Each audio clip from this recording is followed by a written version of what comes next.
¿Cuáles son tres características de los seres vivos? Esto es importante, digo, asumo que ustedes lo recuerdan porque estudiaron para el mensual, ¿no? Las características de los seres vivos es muy importante y ese día lo mencionamos. La reproducción, la rentabilidad, hablamos sobre, ¿qué más? ¿Cuáles son los tipos de reproducción que tienen los seres vivos? Sexual y asexual, profe. Ok. ¿Cuál puede ser más exitosa? Asexual, profe. Probablemente sí, tiene su ventaja y tiene su desventaja, ambas, ¿no? Y ese ya lo mencionamos. Entonces hoy vamos a hablar sobre la composición de esos seres vivos. Ya hemos dicho que un ser vivo es todo aquel que tiene la capacidad de nacer, de crecer, de desarrollarse, de reproducirse, de metabolismo, y tiene una serie de características que vimos la semana pasada. Lo que vamos a hablar es, pero cómo están, cuál es la composición de cada uno de esos seres vivos, cómo están organizados y formados. A ver, ¿cómo estamos formados los seres vivos? Nosotros, ¿de qué estamos formados? ¿Quién tiene una idea? De células, profesor. De células, muy bien. ¿Y las células de qué están formadas? Átomos. Átomos. Bien, ¿y esos átomos tienen cargas de qué tipo? Protones. Protones, que son positivas. Y neutrones. Ajá, ¿y las negativas cómo se llaman? Ahí sí me quedé. Electrones. Electrones. Correcto, muy bien. Entonces los seres vivos están formados por moléculas orgánicas y moléculas inorgánicas. ¿Cuál es la diferencia entre una molécula orgánica y una inorgánica? La principal diferencia es la presencia del elemento carbono. En las moléculas orgánicas hay carbono, en las inorgánicas no hay carbono. Esa es la principal diferencia entre una molécula orgánica e inorgánica. Los seres vivos están formados de ambos, de moléculas orgánicas y de moléculas inorgánicas. Por ejemplo, en nosotros hay azúcar. El azúcar es una molécula orgánica, pero el agua es una molécula inorgánica. Entonces, esa es una de las principales diferencias. Ahora, las composiciones de los seres vivos están formados por compuestos orgánicos, que es el 25% de la masa total, que son, por ejemplo, azúcares, glúcidos son azúcares o carbohidratos, proteínas, lípidos, ADN y vitaminas. Pregunta, ¿dónde podemos nosotros obtener cada uno de estos elementos, de estas moléculas que tenemos aquí? Azúcar, ¿de dónde lo podemos obtener? De la caña, profe. ¿Sí? ¿De dónde más?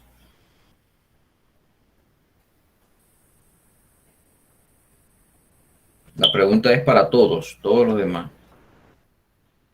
Creo que el que está respondiendo nada más es Ryan.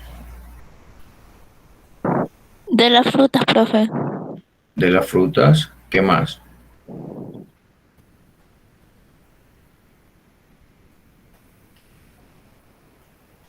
Cuando comimos arroz, a ver, ¿qué pasa cuando comemos arroz? Profe, una pregunta. ¿La miel no se convierte en azúcar? ¿La qué? La miel. Claro, tiene azúcar.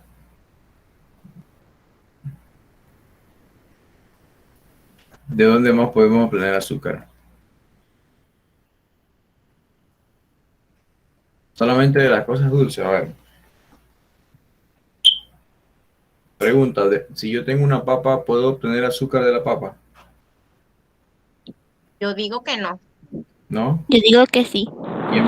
¿Quién vota que sí? Yo. De la remolacha también, ¿verdad? Sí. Ajá, exactamente, de la remolacha también. Yo digo que sí porque el almidón el cuerpo lo puede convertir en azúcar si lo necesita. El almidón es un tipo de azúcar. Exacto, es un tipo de azúcar. Esa es la respuesta. Entonces, la respuesta es que sí. ¿Por qué no debemos comer tanto arroz? Entre comillas, el doctor dice no comamos tanto arroz. ¿Qué es el arroz? Almidón, profe.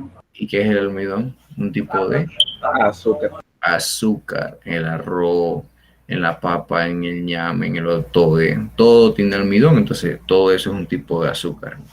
Y eso es lo primero que el cuerpo absorbe o que le gusta, el azúcar. Luego vienen las proteínas que están principalmente en animales, proteínas animales como la vaca, el pollo, el puerco, la carne y en otros nutrientes más, ¿no? También están los lípidos, que son no es más que las grasas que obtenemos también de la mayoría de los alimentos. Lo malo que hay grasas malas y grasas buenas. Está el colesterol, por ejemplo, el LDL, que es el de baja densidad, y el HDL, que es el de alta densidad. Cuando nos hacemos los exámenes en el seguro y nos sale el colesterol que dicen el bueno y el malo, el de baja densidad es el malo y el de alta densidad es el bueno. De baja densidad es malo porque lo que hace entonces es que tapa las arterias y pues nos puede dar algo, un ataque, o puede dar arteriosclerosis y dañarnos todo el sistema vascular. El ADN, que es otra biomolécula que es muy importante porque es la que almacena la información genética nuestra, es donde está contenida todos nuestros genes, nuestra información de genética de por qué somos de un color, de una forma, con un cabello de diferentes formas. Entonces es una molécula muy importante. Y las vitaminas, que también son muy importantes porque son precursoras, ¿no?, a veces de mensajes químicos dentro del cuerpo, y también genera que se formen algunas sustancias químicas dentro del cuerpo, o sea, básicamente mensajeros o receptores de información que se necesita en nuestro cuerpo. Así que por allí ya sabemos que ese es el 25% de la masa total de nuestro cuerpo, porque nuestro cuerpo está formado principalmente ¿de qué? ¿Quién sabe? De azúcar, ¿de qué estará formado?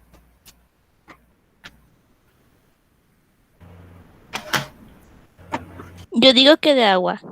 Claro, 70%, 71, 72% de nuestro cuerpo es agua. Por eso que es importante tomar agua, no Coca-Cola, no Pepsi-Cola y no otras cosas más, sino agua, porque es lo que está formado en nuestro cuerpo. Pero también hay compuestos inorgánicos, pues como ya lo he mencionado, que ocupa el 75%, para que ustedes vean.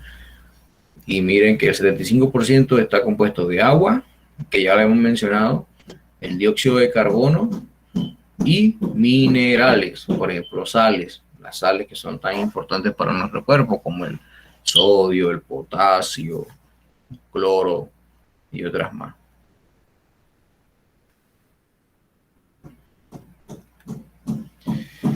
Entonces, hemos hablado de que los compuestos orgánicos más importantes para los seres vivos son los glúcidos, que recuerden que cuando se habla de glúcidos se está hablando de carbohidratos, y cuando se habla de lípidos se está hablando de grasas, colesterol y demás. Cuando se habla de proteína, ya sabemos que tienen diferentes funciones, que la vamos a ver ahorita, estructurales, mensajeras, y también hablamos del ADN, que es la molécula, genética, donde está almacenada toda nuestra información de por qué somos de un color, de una forma. Entonces, esta es una característica de los compuestos orgánicos que ya se les he mencionado, es que los compuestos orgánicos están formados, siempre hay elementos carbono. Esa C en química significa carbono, la O es oxígeno, la H es hidrógeno. Entonces, cada vez que aparezca carbono en una molécula como esta, ya sabemos que eso es un compuesto orgánico. Y los inorgánicos son aquellos donde no aparece el elemento carbono. Si vemos aquí, hay un átomo de hidrógeno, un átomo de hidrógeno y un átomo de oxígeno. Esa es la fórmula química o la molécula del agua.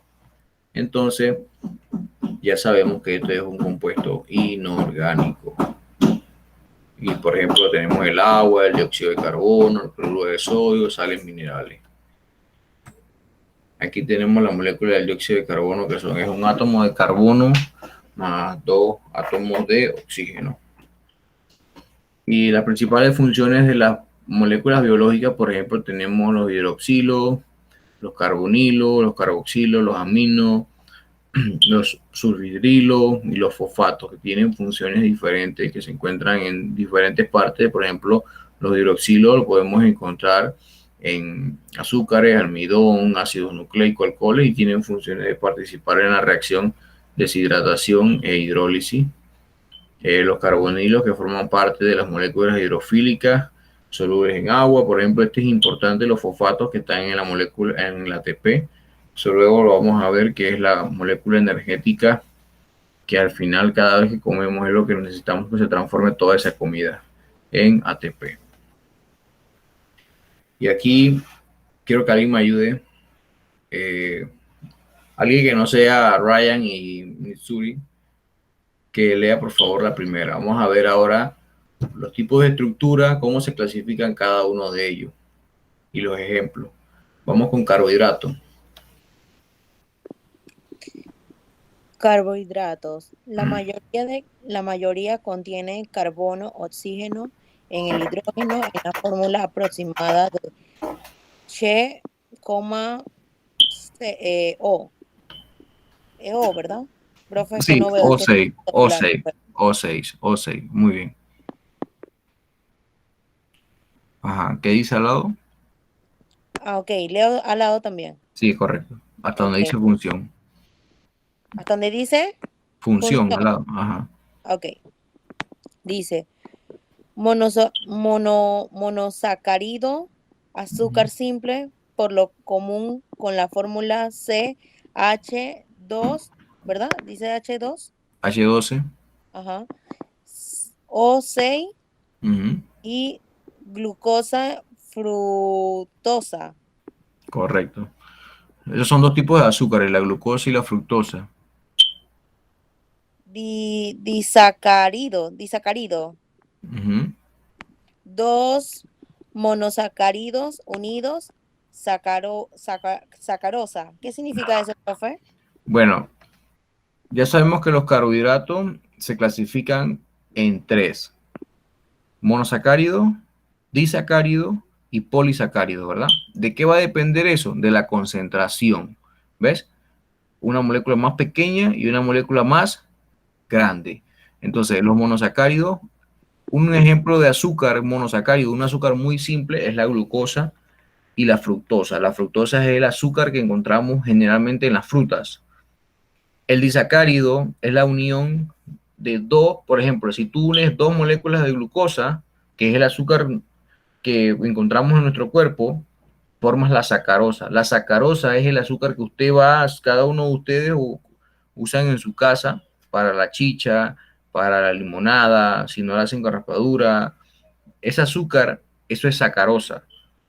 Entonces lo podemos obtener de frutas, de la miel. Para alguien que preguntó lo de la miel, ¿alguien lo preguntó? Sí. Bueno, entonces podemos hacer sacarosa, que es un tipo de azúcar. El azúcar que usted compra en el supermercado se puede hacer a base de fruta, o a base de, por ejemplo, de la caña de azúcar, que es principalmente se hace, pero también se puede hacer azúcar de miel. Solo que el azúcar de miel es un poco más cara porque la forma de conseguir la miel natural no es igual, ¿no?, que la caña. Entonces, esa es la diferencia. Entonces, los polisacáridos es un azúcar mucho más grande, una molécula más grande. Por ejemplo, ahí entra el almidón. ¿Dónde podemos encontrar el almidón? En el arroz, en la papa. Arroz, en la papa, el ñame, el otoe. Por eso es que a veces decimos que no comemos azúcar, pero cuando comemos arroz sí estamos comiendo azúcar, porque hay almidón. El glucógeno también, que es la forma de cómo se almacenan los azúcares en nosotros, los animales, en el hígado. La celulosa, que también se encuentra en las paredes de las plantas, también eso es un tipo de azúcar. Entonces hay tres clasificaciones para los carbohidratos o azúcares: monosacáridos, disacáridos, polisacáridos. Bien, ahora ¿quién lee lípidos? Otro que lea lípidos.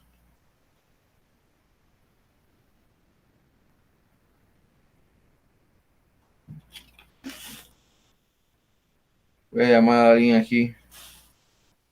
Luis Antonio. Yo, profe. Lípidos contienen una gran proporción de carbono e hidrógeno.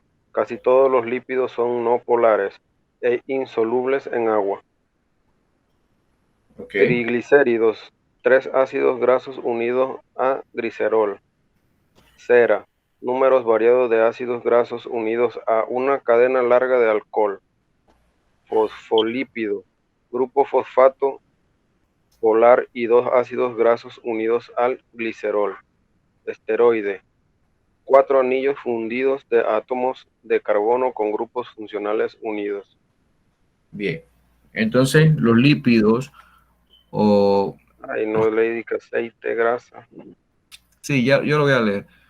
Ya ves. Entonces, los lípidos es como la parte de la grasa que nosotros, lo que nosotros le llamamos la grasa, que comemos en todas las comidas, valga la redundancia, pero se clasifican, y al igual que los carbohidratos, ellos tienen una clasificación.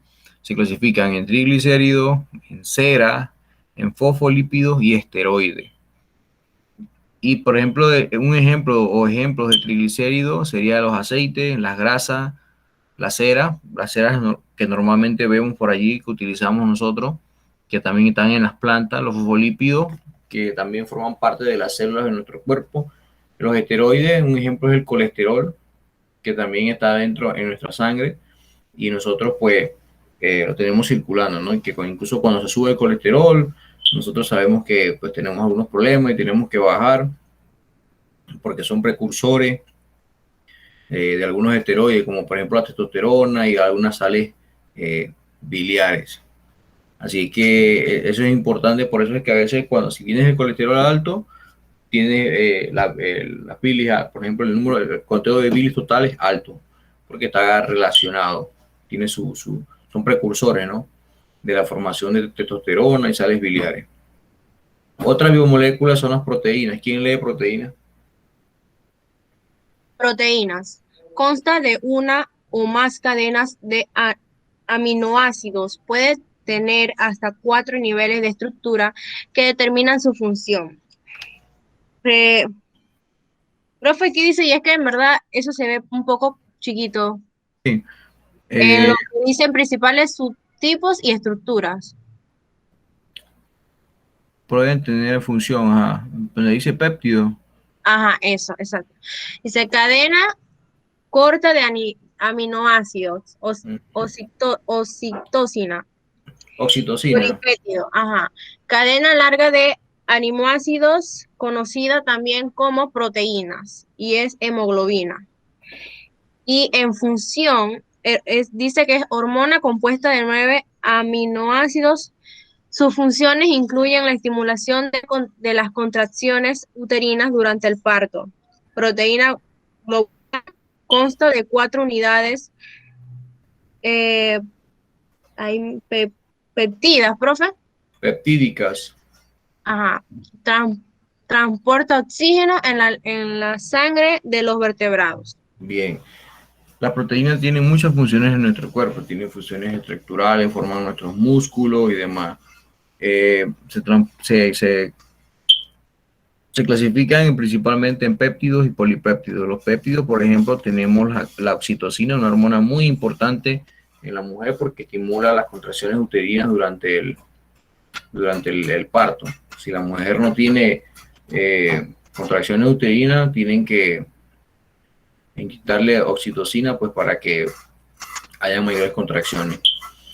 También los polipéptidos, por ejemplo, como la hemoglobina, que es una proteína que es la encargada de transportar el oxígeno en la sangre. Cuando nos vamos a hacer examen, nos medimos el número de hemoglobina. Entonces, vemos que tenemos bajo de 10, estamos mal, o estamos arriba de 16, también andamos mal. Así que esas son proteínas muy importantes, entre otras más que hay en nuestro cuerpo. Ácidos nucleicos.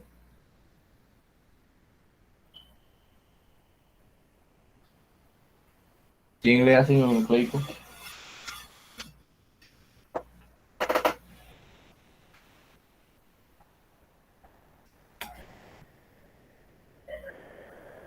Keitia.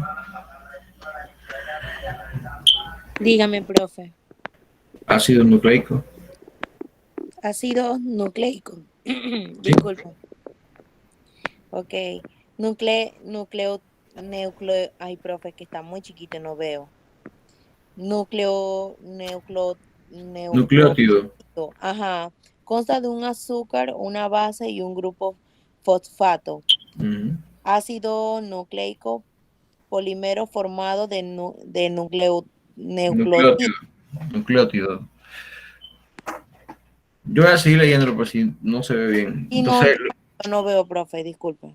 Entonces los ácidos nucleicos no es más que la parte que forma el ADN, y donde está también el ATP, el ARN, son ácidos nucleicos.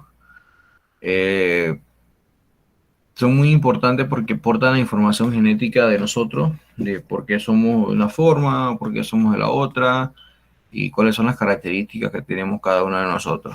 Entonces, esto es en resumen, un resumen muy corto de cuáles son las principales biomoléculas que tenemos nosotros. Ahora veamos unos ejemplos. Por ejemplo, si hacemos un corte de este árbol y sacamos eso y vemos que hay una célula vegetal, entonces vamos a ver poder que hay fibras celulares, y en esas fibras podemos encontrar almidón, y vamos a encontrar otras biomoléculas que son muy importantes, que forman las paredes. Si hacemos un corte de una hebra de nuestro cabello, entonces también podemos ver que vamos a obtener entonces algunas proteínas que forman nuestro cabello también. Y si vemos otro corte de la misma planta de aquí, en este caso vamos a observar que hay una molécula como esta, en donde hay almidón. Esta es la molécula del almidón, que es bastante grande. Una característica muy importante es que aquí hay carbono. Eso define que la molécula es orgánica. Bien. Entonces hay algunos alimentos sintéticos que algunos de ustedes ha consumido. Esplenda, dietas, azúcar de dieta o cosas así de dieta. Sí, profe. Y nos han preguntado qué hace que el azúcar, cómo endulzamos con un azúcar de dieta. A ver. ¿Le quitaron el compuesto, la glucosa? No. ¿Y cómo endulza? Eso es lo extraño. Bien. Ustedes pueden ver esto aquí. Pueden verlo. Sí, Sí, profe. ¿Se lee bien? Sí. Léanlo rapidito allí, pues. 5 minutos allí, léanlo. Y me dice qué piensa. De todos modos, yo lo voy a estar leyendo para que si alguien no lo lee, lo escuche. Dice: alimentos sintéticos. En la sociedad bendecida por una superabundancia de comida, la obesidad es un problema de salud grave. Una meta de los especialistas en ingeniería alimentaria es modificar las moléculas biológicas para que no tengan calorías. Los principales candidatos son el azúcar y las grasas. Varios endulzantes artificiales como el aspartame o NutraSweet, que se llama, y la sucralosa o Esplenda, azúcar esa Esplenda que venden, dan un sabor dulce a los alimentos con pocas o ninguna caloría. El aceite artificial llamado olestra no es digerible en absoluto. Así, las papas fritas con olestra no tienen calorías de grasa y mucho menos calorías totales que las normales. ¿Cómo se hacen estas moléculas no biológicas? De salida ya sabemos que no son cosas biológicas, no son naturales. El aspartame es una combinación de dos aminoácidos, ácido aspartico y fenilalanina. Por causas desconocidas, el aspartame es mucho más eficaz que el azúcar para estimular los receptores del sabor dulce de la lengua. La sucralosa es una molécula de sacarosa modificada en la que los átomos de cloro reemplazan a 3 grupos hidroxilo. La sucralosa activa nuestros receptores de lo dulce 600 veces más que la sacarosa. Recuerden que sacarosa es azúcar, la que usamos en la casa, pero nuestras enzimas no la digieren, así que nos proporciona calorías. Para entender la constitución del aceite de olestra, podemos observar en la imagen que está ahí al lado que los aceites contienen un esqueleto de glicerol cuyos 3 átomos de carbono están enlazados a un ácido graso, mientras que en el aceite de olestra la molécula de glicerol está sustituido por una sacarosa con 6 a 8 ácidos grasos unidos a su átomo de carbono. Entonces la cadena de ácidos grasos que se extiende desde los anillos de la molécula de sacarosa como un brazo de un pulpo impide que las enzimas digestivas degraden las moléculas de fragmentos absorbibles. Aunque no se digiere, el óleo extra aporta a los alimentos la misma sensación y sabor que el aceite. ¿Lo escucharon todo, ah? Sí. Sí, profe. ¿De qué se trata el juego de la industria? A ver, resumen. Alguien que me diga una sola palabra. Sí, profe. ¿De qué se trata? En una sola palabra. Modificación genética. Modificación. Una modificación. Por ahí puede ser. ¿Qué más? Alteración. Alteración. Otra.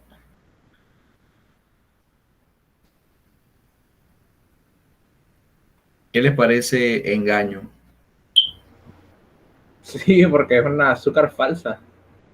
¿Y qué dijeron ellos? ¿Qué hacen ellos? Engañan al cerebro, engañan a las enzimas, engañan a la lengua, engañan a todo el mundo para que tú sientas, hey, sabe dulce, esto es dulce, Pero Pero- no Sí, es sabe falso. dulce. pero no tiene dulce. Creo que no. Pero Es más, engañan, yo una vez probé esa azúcar de Splenda y en realidad no me gustó. sí, pero bueno, eso es lo que realmente se hace. Pero lo que quiero que tengan claro es que estas moléculas no son biológicas, ya lo leyeron, son moléculas creadas, no son naturales. No es como que usted saca el azúcar de la caña y que es natural. Eso está creado. Eso está creado. Creadas en laboratorio, con laboratorio. biotecnología, con ayuda de ingeniería genética, pero que no son naturales. Entonces, por eso que en términos de que estoy consumiendo cosas naturales, sin azúcar, queda como entre comillas, ¿no? Exacto, porque no es biológico. Ese no es biológico. Exactamente. ¿Cuál es la ventaja? Que, por ejemplo, ese aceite, cuando usamos ese aceite, pues sabemos que, por ejemplo, las papas fritas van a parecer que están fritas, ¿no? Y que saben, tienen aceite, pero nada más que no va a hacer daño. Esa es una ventaja, ¿no? En términos de consumo de aceite, de grasa y demás. Bien, esta es otra lectura que se llama Colesterol, grasas trans y el corazón. ¿Cómo está relacionado todo eso y la salud del corazón? Es un poco extensa y eso es lo que ustedes van a hacer por ejemplo, en sus actividades, en las próximas actividades. Ahora le he dejado una actividad, yo sé que le he dejado bastante actividades, pero yo siempre digo que uno trabaja duro al principio y al final entonces ya vas a estar un poco más tranquilo, ¿no?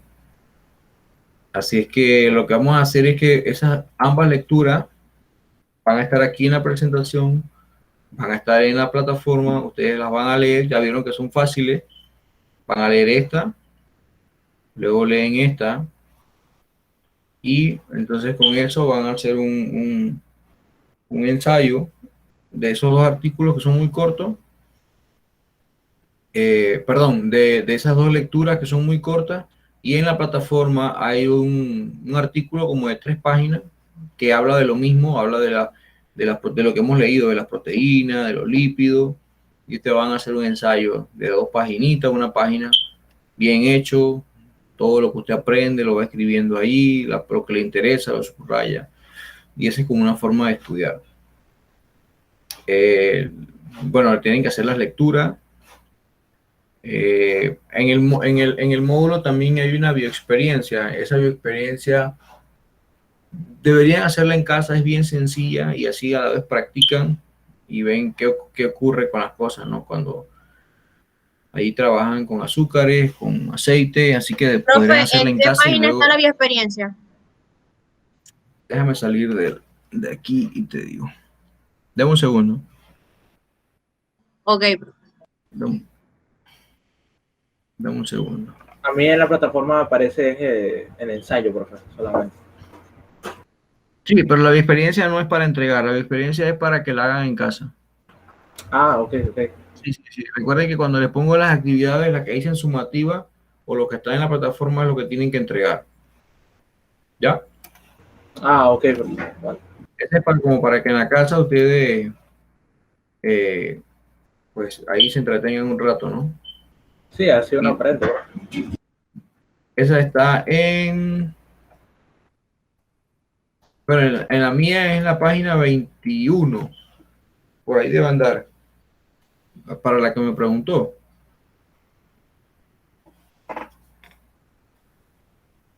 ¿Me encontró?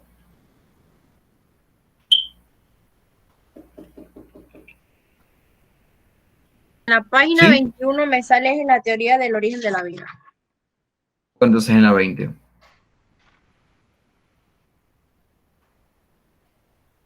Ya veo, dice identificación de bioelementos.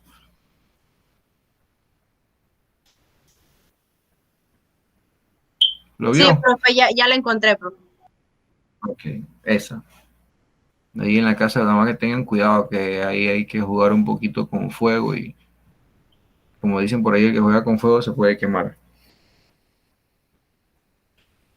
Así es que esa es la bioexperiencia, por si tenían alguna duda.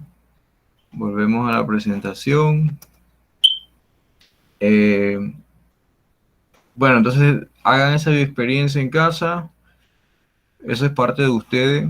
La parte que es sumativa es el ensayo, que corresponde a estas dos lecturas y a un artículo que está en la plataforma que ya se lo subí y dice artículo para realizar ensayo. ¿Correcto? Sí. Ok. ¿Alguna pregunta hasta aquí? Por mi parte no, profe. Por mi parte Bueno, tampoco. bueno, a ver, en resumen, hay moléculas orgánicas e Inorgánica, profe. inorgánicas. Ejemplos de moléculas orgánicas, ¿cuáles son?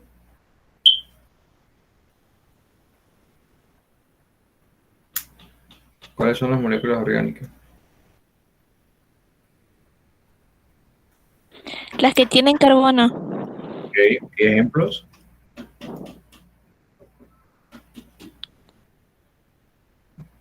Ustedes los leyeron. Ejemplo. Proteínas. ¿Qué más?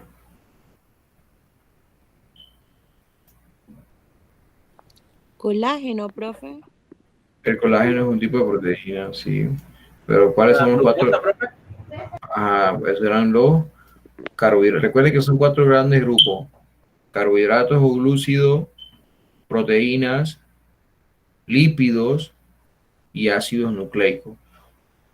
Son los cuatro grupos grandes que hay en la molécula orgánica. Y en la inorgánica, dos ejemplos, ¿cuáles serían?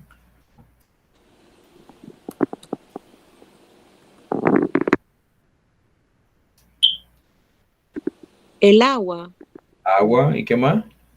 óxido de calcio, Dióxido de carbono, ¿y qué más? Y las sales minerales. Por ejemplo, la sal que usamos en la casa, que es el cloruro de sodio o la sal de mesa. Esos serían ejemplos de... Profe, el Ya. hierro y el cobre. Son elementos, así como están solitos, son elementos. Si tú formas, por ejemplo, sulfato de cobre, eso es una sal, pero es inorgánico porque no aparece el carbono, es inorgánico. Entonces, profe, el helio es inorgánico, ¿verdad? El helio solito es un elemento, recuerda, Ah, ok. un elemento químico. Eso es un elemento, pero luego cuando ellos se unen con otros elementos, entonces forman una molécula. De ahí es donde esa molécula puede ser orgánica o inorgánica. Por ejemplo, si el helio se uniera con el cloro, sería inorgánico. Ya, entonces con la combinación hacen entonces el compuesto inorgánico. Exacto. Con la combinación forman una molécula. Ok. Y una molécula más una molécula forma un compuesto. Entonces ahí ya sería el compuesto inorgánico. Si no aparece el carbono por ningún lado, sí sería inorgánico. Pero, por ejemplo, si tú haces un sulfato de cobre, que es una sal, que es inorgánico, y ya le agregas glucosa, que ya tiene carbono, entonces ya el compuesto es un compuesto orgánico, porque ya lleva carbono. Carbono. Ah, ok, ok. Sí, la diferencia entre orgánico e inorgánico va a estar en el elemento carbono. Sí, ya ese es el que le da el valor si es inorgánico o orgánico. El carbono. Exactamente. Por ejemplo, si yo le pongo a ustedes un vaso, ustedes llegan a mi casa y yo les brindo un vaso de agua con azúcar y les brindo un vaso de agua con sal. Por supuesto que ustedes, ¿cuál tomarían? Que tiene azúcar. Ah, ¿qué están tomando?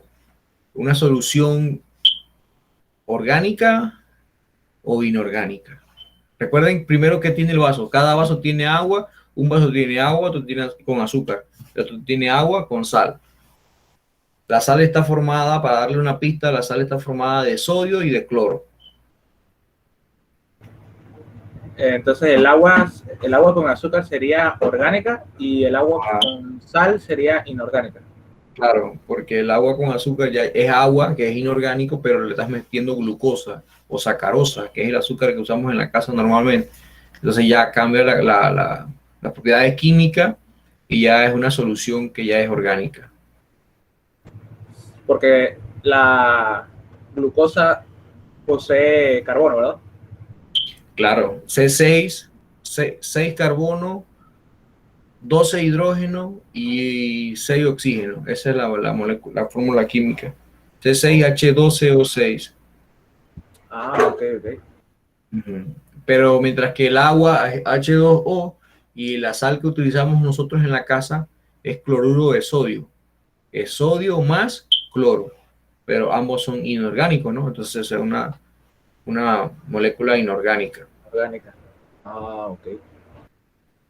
Sí, que entra dentro de las moléculas inorgánicas, como todos los minerales y esas cosas. Entonces, ¿alguna pregunta hasta aquí? Pero que no es tan difícil, nada más es como buscarle lo cotidiano. Realmente nosotros todos los días estamos comiendo, generalmente lo que comemos, a excepción de cuando tomamos agua, todo lo que comemos es orgánico. La mayoría de las cosas que comemos son orgánicas, a excepción de cuando tomamos agua, que es inorgánica. Profe, pero ¿qué sería, por ejemplo, si uno cuando hace arroz y al arroz uno le echa sal, qué sería ese compuesto? Porque el arroz tiene carbono, pero la sal no. Pero ¿qué lo hace entonces? Si tienes una mezcla de un compuesto que ya tiene carbono y le agregas uno inorgánico, va a seguir siendo orgánico. Ah, por el carbono, porque ya Claro, le carbono. porque recuerden que el arroz está formado de almidón y ya vimos que el almidón es un tipo de azúcar. Exacto, y el azúcar, por consiguiente, tiene carbono. Entonces, al ponerle sal, sí, se unen los átomos de cloro y de sodio a la molécula de almidón, pero por eso es que puedes detectar que sabe salado, porque se unen los átomos a la molécula del almidón. Ah, Entonces, cuando ves que el arroz está simple, claro, porque los átomos de cloro ni de sodio no se han unido a la molécula del almidón. Ah, ya. Si tú agarras el arroz y lo dejas sin sal, tú vas a sentir que el arroz está simple. Simple. Exacto. Entonces, cuando le agregas sal, esos átomos se unen a las moléculas de almidón. Entonces tú, ok. Llega eso a tu lengua y tu percepción en el cerebro inmediatamente es que eso está salado. Ok. Bien, entonces nos vemos en la siguiente clase, pues. Espero que tengan un buen fin de semana.